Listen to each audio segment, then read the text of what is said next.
Hello. Before we start our typography project using Adobe Photoshop and Adobe Illustrator, I'd like to show you a couple of websites that you can use to download free fonts. If you open up an Illustrator document or Photoshop and click the Type tool over here, look at the fonts that come with Illustrator. The list isn't exactly extensive. You're kind of limited in your choices here.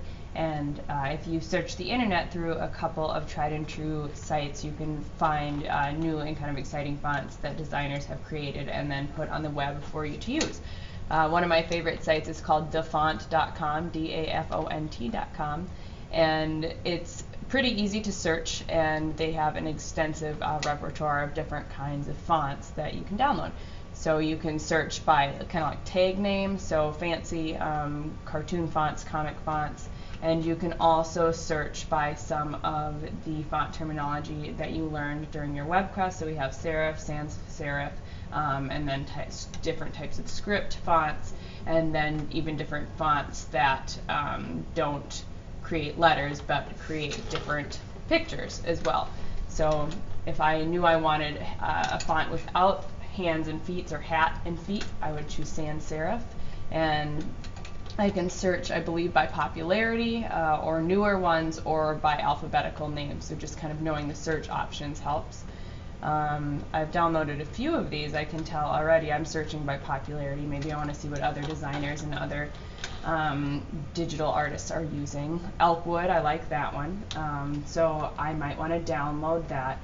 On Dafont.com, something that you want to check out is there's two tags on how to use, or like use rights for these fonts. We have free for personal use and 100% free. If you're choosing to publicize any of your work or to gain any kind of money off of what you create, you would want to look and download 100% free fonts if you're doing this for a project or for something that you're not going to gain any kind of monetary value off of. Free for personal use is just fine.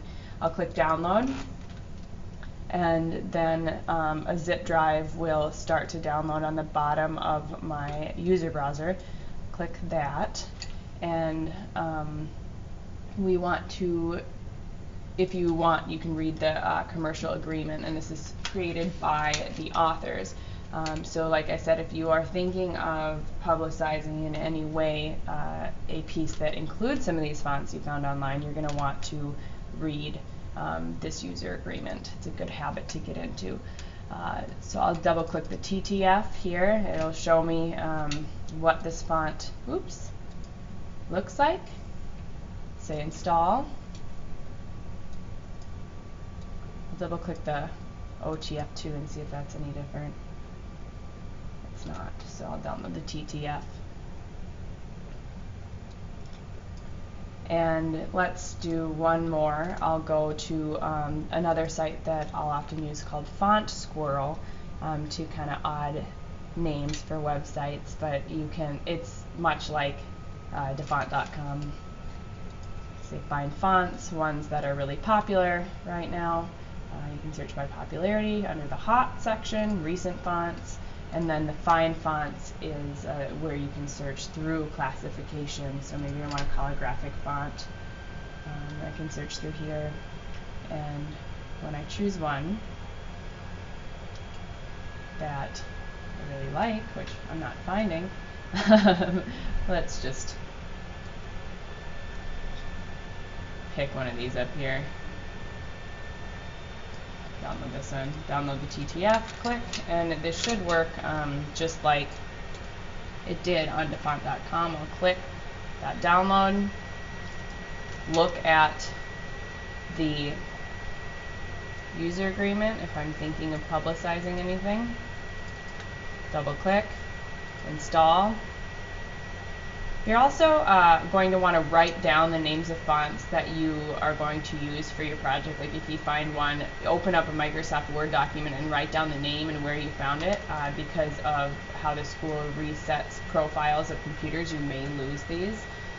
So definitely write them down, and it's, as you can see, really easy to download. So if you choose a couple of fonts that you really like, it's no problem writing them down and re-downloading them at the start of your class periods when you're working on this project. I'm going to open up Illustrator. I need to remember actually what fonts I downloaded here. Which ones were they? Elkwood was one of them. So I'll go into Illustrator, click on my font tool, start typing in Elkwood, and then it's been added to my repertoire of fonts. So to start typing with that, just basic typing instruction in Illustrator, select the type tool, click on your layer, and a lot like Microsoft Word, you can choose the type of the font style, and the ones that you download from the internet, sometimes they come in italics or bold, sometimes they don't. It just depends on how the user created them. I'm going to up this to 72 to make it a little bit larger, and I'll just type in my name here. If this isn't large enough, I can use my black selection tool, which will select everything. I'll hold down Shift just like I would in Photoshop, click and drag, and make this larger. I can too go back to my type tool, highlight all of this, and then change the fill color. And if I want a stroke, so that's the outline of the font, I can choose that as well. When I let go, I see that this here, if you're not familiar with Illustrator, is the stroke. That's the line around a shape, and then the fill is the color that is inside the shape. So I could highlight this and then change my stroke weight if I wanted to up here. I could change my stroke type here. I'll just leave it at that. And that's just kind of the basics of how to resize a font and then how to recolor it. And through the next few tutorials, we will go into some more advanced manipulation strategies when it comes to creating fonts, so that you can truly create a unique and original poster just by manipulating fonts in Illustrator.